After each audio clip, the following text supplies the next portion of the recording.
We're here at International Smoke with, how do you prefer to be titled? Like International Man of Mystery, Superstar Chef, or how does this work?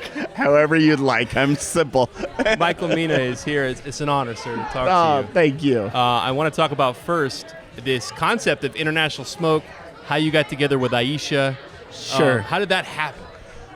You know what? It was interesting. It was we were introduced. We were both doing some work with Williams Sonoma, and they and the person that I was doing the work with, Amanda Haas, said, "Hey, I'm going to bring Ayesha Curry in for lunch." I said, "Perfect." Did you know who she was? Of course. Okay. Of course. Fair question. And I said, "Perfect. I've always wanted to meet her." Yeah.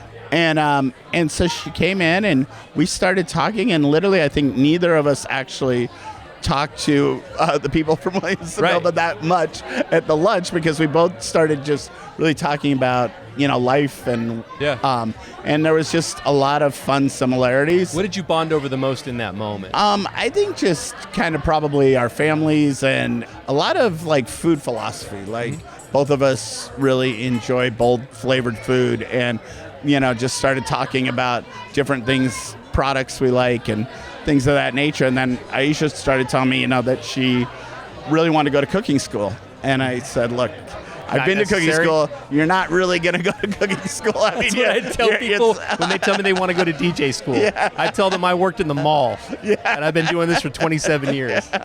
Like you're probably, you're not going to be able to put aside everything in your life, go to cooking school. But definitely if you want to ever come in the kitchen, you want to hang out, come see what we do in our kitchens. And we started to she would, periodically come in, and we just started to get to know each other, and our families started to get to know each other. And Did she come in and scrub up and get on the line and peel onions for you? Absolutely. Yeah, absolutely. You put everybody through the paces. Yeah.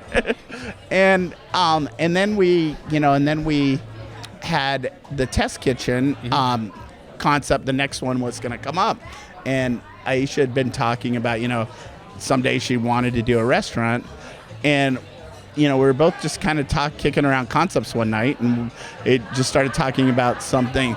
In all of like my whole group of chefs, we travel a lot together. And always the most interesting thing about where we travel is we'll go to all, if it's a Michelin star restaurant, we'll go or whatever. Right. But we always end up trying to find that little place that's usually somebody cooking over live fire, making something really unique in a different country. And with Ayesha's background of, how diverse it is. Yeah.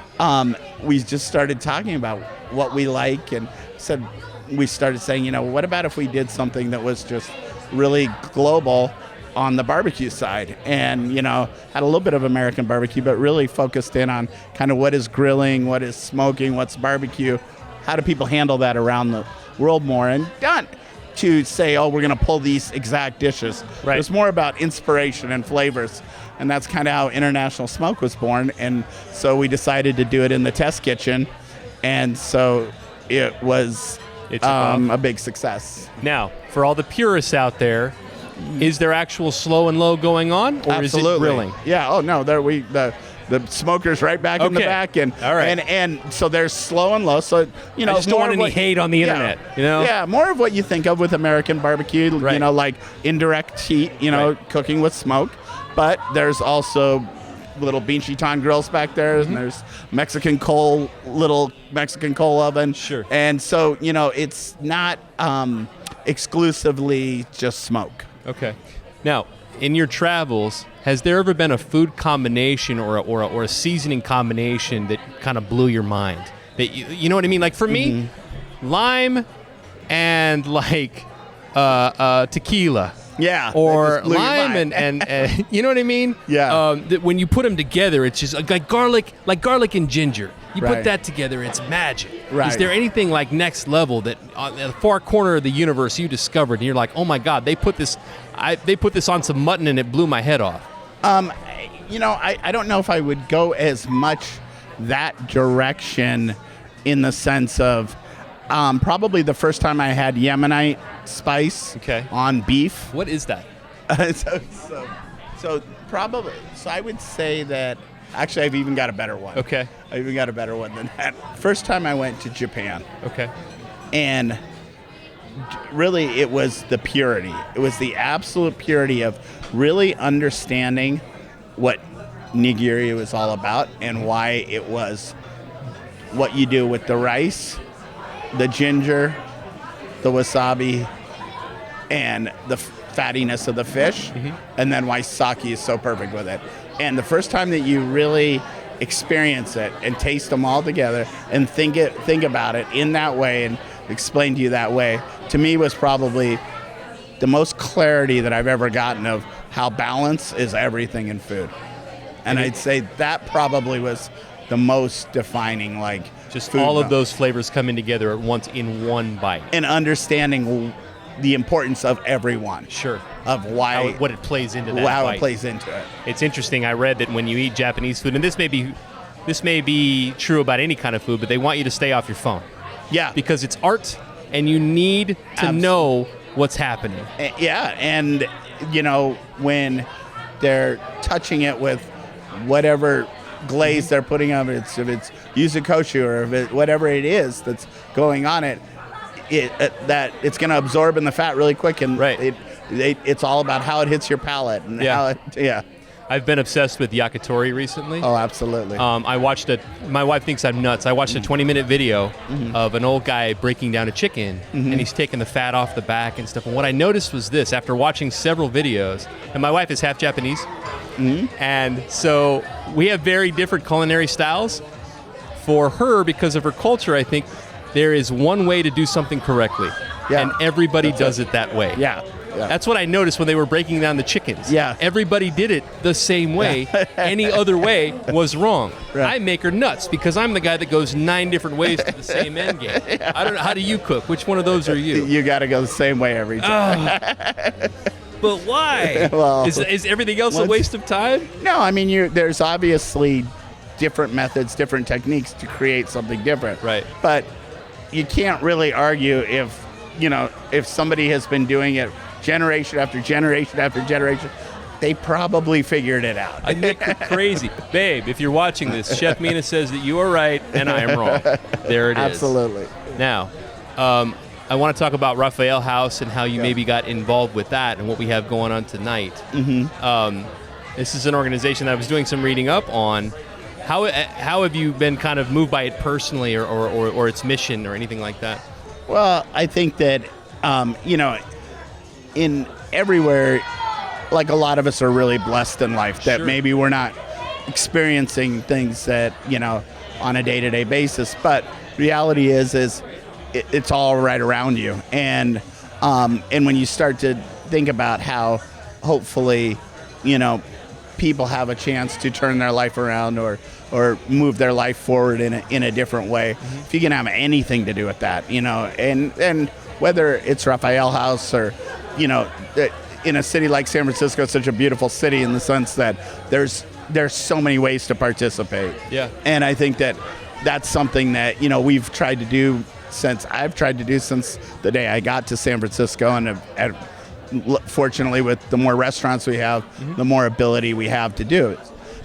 This particular idea was just something that was really fun, that was like, okay, we have these murals in the restaurant, why not have a little more fun with them? Why not hopefully create some memories that the kids can come back one day and say, hey, I painted that or I did that, and Ayesha put a lot of it together, but we've actually been able to take it a little farther and say, okay, we can create some stages and some, people from the Raphael House want to come back, hang out a day in the kitchen, learn about what we're doing. So we're going to do some of that on the backside, and that'll be more my involvement. Do you consider yourself a self-made man?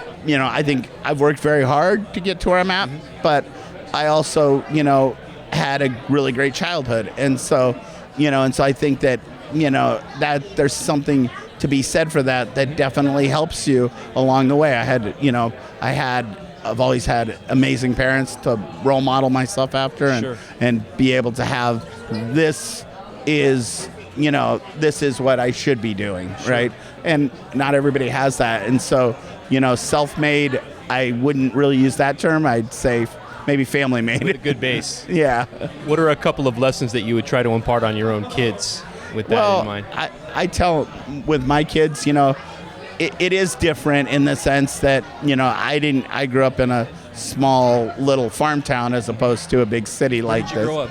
The center of Washington State. It was a town called Ellensburg, Washington. Sure. My mom lives in Bellingham. That's why. Oh, okay. Yeah. So, I know the other side of the mountains. Yeah.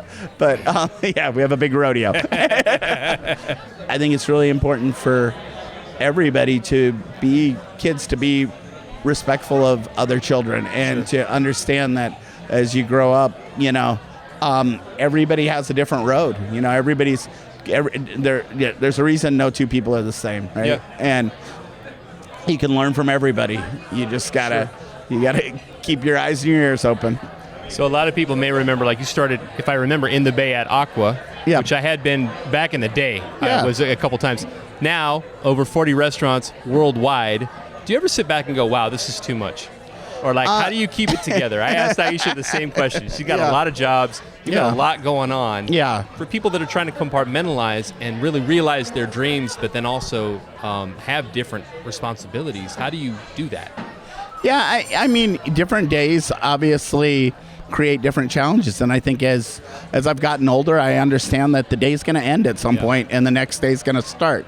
And there are different periods of time that are much more difficult, and then there's other periods of time where you sit back and you say, I have an amazing group of people around me, and which I've had pretty consistently since 1991, and I've been able to grow with the people. But there's times when you lose great people, and before that used to be the biggest panic of my life, honestly, because in our industry, so much of it is about the people you work with. Sure. And so, and it's a very competitive industry for people.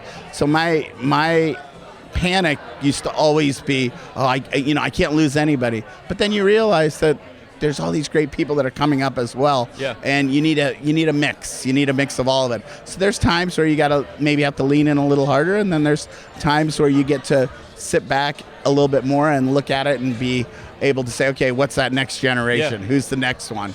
I've heard the phrase before that I've heard that it's harder to stay on top than it is to get to the top. Well, what do you do to stay inventive, to stay innovative, to stay... Collaboration. 100% collaboration. I think that, I'm so blessed because, like, the group of chefs that are in Mina Group are so talented and it's, it's all about collaboration. It's all about sitting down, whether you're with Ken Tamanaga over at Pabu and you're talking about Japanese food, sure, or you're with Adam Sobel and you're talking about everything, and you're, or with Patrick Hummel, who's the president, and we're talking about how the restaurant runs. It's like we are obsessed. The whole group is obsessed about figuring things out, and and it just really, like, it's cliche, but it really is true. A restaurant every day is better or worse than it was the day before. Too many people, and so human nature is it can't be the same, right? And so constantly just saying, okay, how can we collaborate to figure out solutions? Sure. And then when we figure out a solution, how can we make it harder? And that's the part everybody wishes I'd stop doing. Nobody wants to do that. Last question. When you get home at night and you're exhausted and maybe the kids need to eat, what's one quick meal that you can whip together with your eyes closed and they love it?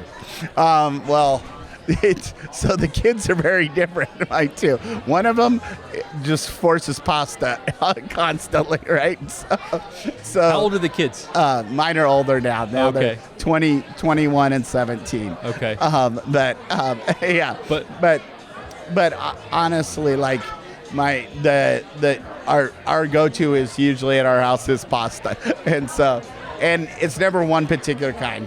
What about for you? What's your guilty pleasure at home when nobody's looking? My guilty pleasure? I mean, as far as, like, I always phrase the question: if nobody was watching, I would go face down in a bowl of. Yeah.